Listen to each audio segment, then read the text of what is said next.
এই কোশ্চেনটাও আমাদের RRB group ডির প্রিভিয়াস ইয়ারের ম্যাথের কোশ্চেনটাতে বলছে যে which of the following ratios is equivalent to 3:2। তো এইটা আমরা চেক করবো হচ্ছে অপশান টেস্ট করে, ঠিক আছে। অপশান টেস্টে এটা করা যাবে না। তো অপশান টেস্টে সবচেয়ে ভালো উপায় হচ্ছে 3-এর যে ডিভিজিবিলিটি রুল হয়, হ্যাঁ, সেটা আমরা চেক করব।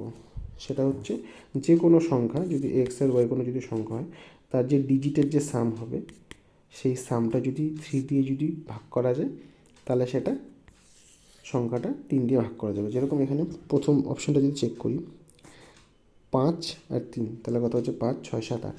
এটা কিন্তু 3 দিয়ে ডিভিজিবল না, তার মানে এটা হবে না। 5 আর 1 6, এটা হতে পারে। 5, 6, 7 এটা হবে না। আর হচ্ছে 5 আর 4 9, এটাও হতে পারে। এখন আমাদের সেকেন্ড তাহলে 2 দিয়ে চেক করতে হবে। 2 দিয়ে চেক করা মানে যে কোনো ডিজিটের এই যে লাস্ট যে ডিজিটটা হয় সেটা যদি 2 দিয়ে ভাগ যায়, তাহলে সেই পুরো সংখ্যাটাই 2 দিয়ে ভাগ যাবে।